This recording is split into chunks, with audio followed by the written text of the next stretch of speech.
Welcome to the future, or should I say welcome to the revolution. In this lesson, we're going to learn about the blockchain revolution and its implications for the future of work. You've probably heard about blockchain before, but you might only vaguely understand this new technology. You know that the blockchain has something to do with cryptocurrency, right? Well, you're right. It is the blockchain that enables cryptocurrencies like Bitcoin and Ethereum, among many others, to exist. But the focus of this lecture isn't exclusively on fintech or financial technologies. We're going to think outside the box and talk about other uses of blockchain technology to revolutionize the world of work. So if you were hoping to get investment advice on whether to buy or sell Bitcoin, you've come to the wrong place. If, however, you were hoping to understand what the blockchain is, how it works, and how it can revolutionize management and work, well, then you've come to the right place. Let's get started, shall we?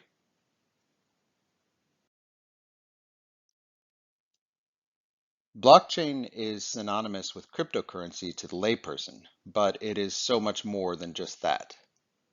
Looking at the big picture, blockchain can be broadly defined as a distributed and a decentralized ledger.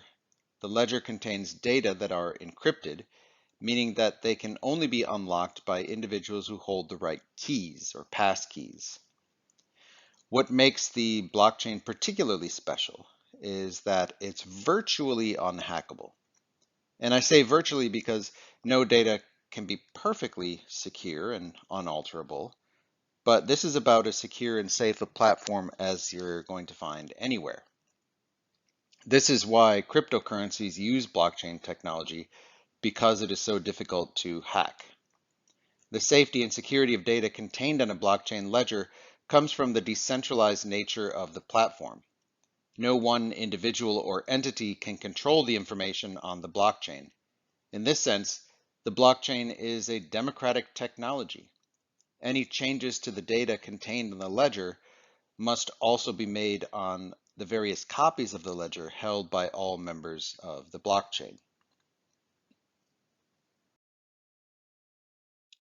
Whoa, that was too much. What's a ledger? Okay, let me go back. So, a ledger is traditionally thought of as a book that contains information on an organization's financial and accounting details. Before computers allowed for storable and retrievable data, companies had accountants who wrote down all transactions in a book called a ledger. The accountant's job was to keep track of the incomings and the outgoings. In other words, the ledger contains, or contained back in the day, vital data on the organization's financial health, including debts that it owed and credits that it is owed. So this is obviously very valuable data for any organization to have and to maintain. In the olden days, when a ledger was a paper book, the information was obviously quite vulnerable. That's why extreme care was taken to protect that book. It was often placed in, for example, a fireproof safe because a fire could essentially wipe out the data. Now, a blockchain ledger is similar to this traditional ledger. It contains sequential details on transactions, and it keeps a safe record of the evolution of data and or assets. You can think of a blockchain ledger as something like an electronic spreadsheet in which invaluable data are recorded. Okay, I see what you mean by a ledger, but why is it called a distributed ledger? Right, so this is getting to the core of the point here. So the ledger, which contains the valuable information, is not just a single database like the ledger books of old. There was only one copy of a paper-based ledger, so the information contained therein was vulnerable to loss or corruption. A distributed ledger is a ledger that has multiple copies held across multiple points or nodes on the internet. These copies are often held by different parties across even different countries. Thus, there is no one person or corporation that controls the information. In a distributed ledger, the chain of transactions is held by many different parties simultaneously. These multiple copies of the ledger mean that no one single individual can carry out an unauthorized hack of the data. For an individual to hack a distributed ledger on a blockchain, he or she would need access to essentially all of the copies in the blockchain, and there's no easy way to figure out who holds those copies. The distributed nature of a blockchain, coupled with the fact that the data are encrypted, is what makes this technology so safe and so secure. Power and authority are not essentially concentrated like they would have been in a written book ledger. They are now decentralized on the blockchain. So is that why cryptocurrencies use the blockchain? Yes, that's exactly right. Regular currency, like notes or bills that you use to buy things, is essentially controlled by a single authority, usually the central bank or the Federal Reserve. This is a centralized model, meaning that central banks have control of it. Central banks have sought to increase the security of their notes by adding features that make it difficult for one to counterfeit them. If you pull out a bill or a note from your pocket, you'll notice that they use a special kind of paper with special kinds of inks and sometimes special plastic strips or other security features embedded in them. These features make it hard to copy or reproduce these financial instruments.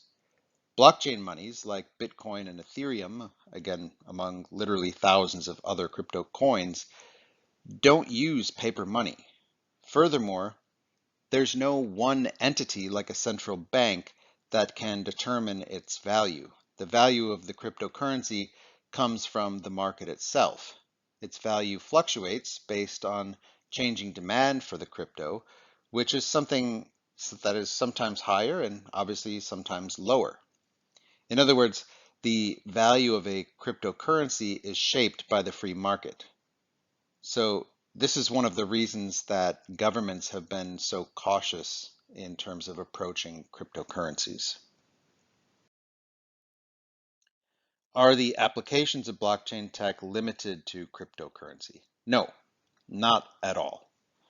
To date, cryptocurrencies have become synonymous with blockchain because an online financial currency is only made possible by the ultra-secure features of the blockchain. Prior to blockchain technology, no one would have ever trusted a cryptocurrency because it would have been highly susceptible to hacking or manipulation. Clearly, cryptocurrencies and blockchain fit like a glove. They perfectly complement one another. But the use of blockchain technology goes well beyond fintech. Remember that a distributed ledger can contain any kind of data, not just financial data. You can securely load textual data onto a blockchain or even visual data like images and photographs. One of the key implications of blockchain technology is in supply chains and operations management. Well, that sounds interesting. How can blockchain tech improve supply chain and operations management? Well, blockchain technology increases trust in the supply chain. Let's say you go to the local farmer's market to get some food. You're looking at the vegetables at one of the stalls and you see two sets of broccoli. On your left is certified organic broccoli. On your right is the far less expensive normal broccoli. You think of all the nasty pesticides that farmers use to grow their crops and you decided to go for the organic broccoli. But then you start thinking to yourself, well, how do I know that this broccoli really is organic?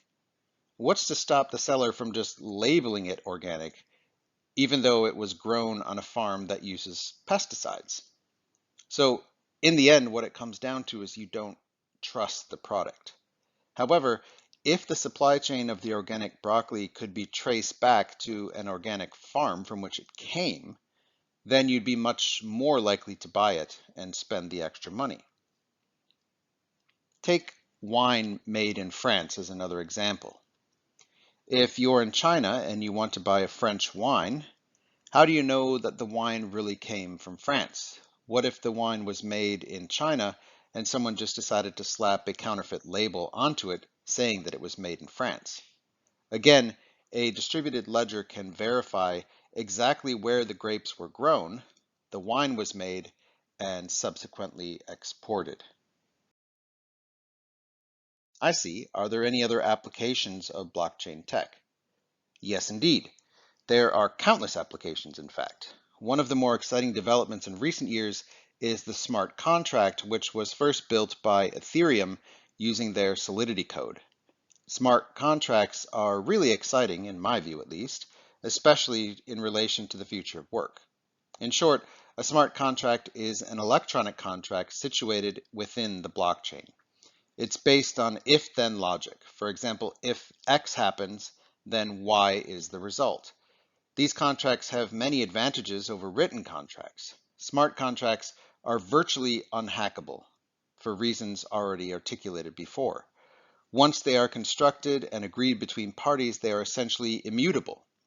They're also automatic in that they do not require any third-party oversight. These contracts cover a number of areas from employment to B2B interorganizational contracting. Let me give you an example. I have a new website, direed.com, that's dire-ed.com, where I discuss the dire state of universities. I might want to hire a marketing guru to increase the number of visits to my website. We could agree a smart contract where if the number of daily visits to my website increases to 10,000, then the contractor automatically gets paid. Once the contract has been approved, the marketing guru will get paid automatically once the blockchain can verify daily visits of 10,000 users. Pretty cool, huh? Yeah, that's cool, but how will blockchain technology change HRM decision making?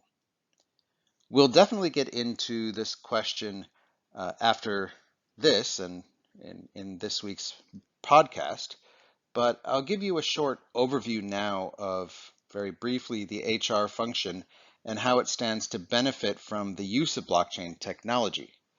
In addition to automating employment contracts, as discussed in the previous slide, blockchain can also be used to improve recruitment and selection decision making. I think here is where you'll find the most innovative uses of blockchain to HR. Under the current system, employees search for job advertisements and apply to them. They provide the same materials to each job that they move to: degrees, expertise, letters of recommendation, etc., etc. Using blockchain technologies, these materials will only have to be verified once and never again. Furthermore, if employees opt to include their performance appraisal scores on their own blockchain profile, then companies will be able to seek them out rather than the other way around. There are so many possibilities here. Okay, so let's move on to our podcast for this week, where I now speak to a blockchain expert. After that, we'll have one more lesson where I explain the implications of blockchain for HRM. This is Professor Andrew R. Timming, signing out.